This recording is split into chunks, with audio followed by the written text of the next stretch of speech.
आज ज्यांच्या निवडणुकीच्या प्रचार सभेकरता इथं आपण सर्वजण या ठिकाणी जमलात आणि मला थोडासा यायला उशीर झाला त्याबद्दल मी अत्यंत आपला मनापासून दिलगिरी व्यक्त करतो आणि आमदार साहेबांच्या वतीने मी आपल्याला मनापासून शुभेच्छा देतो.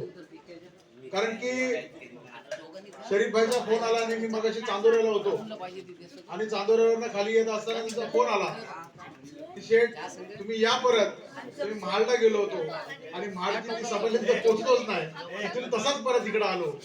परंतु या 4 ग्रामपंचायतची आजी जाहीर सभा होते आणि या चार ग्रामपंचायतची सभा होत असताना एवढ्या मोठ्या संख्येने फक्त प्रमुख लोक, प्रमुख पदाधिकारी आणि प्रमुख तिन्ही पक्षाचे पदाधिकारी या ठिकाणी आवर्जून उपस्थित आहे.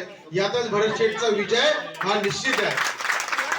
कारण की जेवढ्या संख्येने माझे बांधव आहेत तेवढ्या संख्येने माझ्या माता बहिणी पण आहेत. आता माता बहिणी म्हणजे आमच्या मराठी शब्दामध्ये मातेला आपण आई बोलतो आणि बहिणीला आपण बहीण बोलतो. म्हणून मुसलमान बसलेले असतात त्या पण माझ्या माता आहेत आणि हिंदू समाजाच्या बसतात त्या पण माझ्या माता आहेत आणि ज्या काय तरुण वयाच्या त्या माझ्या बहिणी आहेत. अशा प्रकारचा संदेश हा आमदार भरत शेठ गोगालेंकडून आम्ही शिकलेलो. मंडळी मगाशी मुक्तारबाईंनी सांगितलेली वस्तुस्थिती आहे की भरत शेट्टी कधी आयुष्यामध्ये जातीचं राजकारण केलं नाही. भरत शेट्टी जे केलं ते लोकांच्या हितासाठी केलं, जे केलं ते या माझ्या जनतेसाठी केलं आणि जे केलं या माझ्या महाड पोलादपूर मानगावच्या जनतेला विकास कामं करण्याकरता केलं. आणि म्हणून आज भाई ज्या वेळेला काय लोक इतर ठिकाणी बोलत असतील, माझ्या पण व्हिडिओ क्लिप आपल्यापर्यंत आले असतील तर नसतील आले होते ना. मी तेव्हा पण सांगितलं आणि आता पण सांगतो की आपण सर्वजण इथं माणुसकी आहोत आणि माणुसकीचा धर्म हा आपल्या एकांमध्ये असला पाहिजे आणि आपल्यामध्ये जर का एकता असेल तर आपल्याला कोणी हरू शकत नाही. आणि त्याच पद्धतीचं काम आमदार भरत शेठ गोगालेंचं आहे. 80% समाजकारण आणि 20% राजकारण.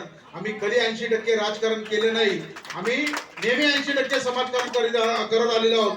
कुणाच्या घरी काय प्रसंग झाला तर भरत शेठ या ठिकाणी येतात. कुणाच्या गावामध्ये कसली अडचण असेल, कुणावरती दुःखाचा प्रसंग असेल त्या वेळेला भरत शेठ येतात. मंडळी आता हे जे काही येतात ना उबाटा सुबाटावाले, हे फक्त 5 वर्षांनी आपल्याकडे मतं मागायला येणार आहेत. उद्या भविष्यामध्ये इथं बसलेल्या माझ्या सर्व लोकांनी ठरवलेलं आहे की आपण मुंबईला त्यांची ओटी भरून पाठवायचं आहे. याचा बंदोबस्त सर्व मंडळींनी केलेला आहे. कारण की ज्या प्रकारे भरत शेठचं काम आहे, भरत शेठनी कधी आपल्या घरी मुस्लिम समाजाचा येऊ, कुणबी समाजाचा येऊ, मराठा समाजाचा येऊ, बौद्ध समाजाचा येऊ, आदिवासी समाजाचा येऊ, कुठलाही माणूस भरत शेठच्या अगदी डायनिंग हॉल पर्यंत, किचन पर्यंत या ठिकाणी जाऊ शकतो. परंतु इतरांच्या घरामध्ये जाऊ शकत नाहीये. त्याला पहिलं त्याच्या दारामध्ये त्याचा वॉचमॅन विचारतो, काय काम आहे रे, कुठनं आलायस रे, कशासाठी आलायस रे. म्हणजे ह्या ज्या काय प्रथा आहेत ह्या भरत शेठच्या घरी चालत नाही. भरत शेठच्या घरी कोणी गेला, सर्वसामान्य कार्यकर्ता कोणी गरीब कुटुंबातला गेला तरी तो डायरेक्ट भरत शेठला विचारू शकतो की आमदार साहेब माझ्या गावावरती हा प्रसंग आहे, माझा मुलगा आजारी आहे, माझे वडील आजारी आहेत, माझी बहीण आजारी आहे, माझी बायको आजारी आहे. आणि त्याच्या वेळेला भरत शेठनी प्रत्येकाला मदत केली आहे. कुठला माझा तरुण सहकारी गेला, क्रिकेट असो कबड्डी असो, त्या वेळेला भरत शेठनी सहकार्य केलेले आहे. मग तुम्हाला 24 तास काम करणारा आमदार पाहिजे का 1-1 वाजेपर्यंत घरी झोपणारा आमदार पाहिजे, हे तुम्ही जनतेने ठरवायचं. मंडळी बेरात्री अपरात्री कधी पण तुम्ही फोन करा, रात्री 2 वाजता फोन करा, रात्री 3 वाजता फोन करा. कुणाला अँब्युलन्स पाहिजे असेल तरी पण भरत शेठ फोन उचलतात. भरत शेठच्या पीएला फोन लावायची गरज लागत नाही. हीच नाळ भरत शेठची जनतेची जोडली आणि ती नाळ जी भरत शेठची जनतेसोबत जोडलेली आहे त्याची पोचपावती म्हणून येणाऱ्या 20 तारखेला आपल्या धनुष्यबाणासमोर बटन दाबून आमदार साहेबांना प्रचंड मताधिक्याने विजय करायचा आहे. मी आपल्याला एवढंच सांगेन, मगाशी मी बोललो की माणुसकीचा धर्म काय आहे.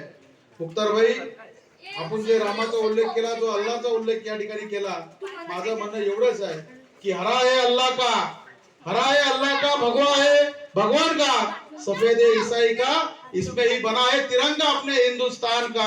एवढंच आपण जर का जपलं तर आपल्याला कोणी हात लावू शकत नाहीये. आणि जोपर्यंत भरतशेठ गोगावले सारखा माणूस या मातीमध्ये जिवंत आहे, जोपर्यंत विकास गोगावले सारखा माणूस या मातीमध्ये जिवंत आहे, तोपर्यंत कुठल्या समाजामध्ये कधी तेढ निर्माण केला जाणार नाही. कारण भरतशेठच्या घरी कोणी आला तरी तो भरतशेठचा कुटुंब म्हणून त्याला वागणूक दिली जाते. आता मला वाटतं 2-5 मिनिटांमध्ये आपले आजान सुरू होईल. त्याच्या आधी मला आटपतं घ्यायचंय आणि मला परत रायगडवाडीला एक मीटिंग आहे. मंडळी, येणाऱ्या 20 तारखेला होणारी निवडणूक आहे. जे तुमच्या आमच्या मनातलं स्वप्न आहे ते आपल्याला जर का पूर्ण करायचं असेल तर भरतशेठ यांना रेकॉर्ड ब्रेक मताने निवडून द्यावं लागणार आहे. आणि भरतशेठ गोगावलेंना तुम्ही रेकॉर्ड ब्रेक मताने निवडून दिल्यानंतर भरतशेठ या महाराष्ट्राच्या मंत्रिमंडळामध्ये आपले कॅबिनेट मंत्री म्हणून असणार आहे. शेजारी जिथं शिवसेना आहे श्रीवर्धन मतदारसंघामध्ये, तिथं पण मी प्रमुख पदाधिकारी कार्यकर्त्यांना त्याशी बोलून सांगितलं आमच्या की जिथं आदितीताई आहे तिची घड्याळची निशाण आहे तिथं 1 नंबरला, तिथं तिला मतदान करायचं आहे. जिथं आमच्या अलिबागला महेंद्र शेठ दळवी उभे आहेत तिथे धनुष्यबाणाला मतदान करायचं आहे. म्हणून अशा प्रकारे महायुतीचे उमेदवारांना आपल्याला प्रचंड मताने विजय करायचा आहे. आणि हे 2 प्रतिनिधी म्हणून आपले जे काम करतायत या विभागामध्ये एक भरतशेठ आणि एक तटकरे साहेब कधीही तुमच्या पाठीशी खंबीरपणे उभा असणारे नेतृत्व आहे. एवढंच मी आपल्या या निमित्त बोलतो. आपण चांगल्या संख्येने आल्याबद्दल मी आपला अत्यंत मनापासून आभार व्यक्त करतो.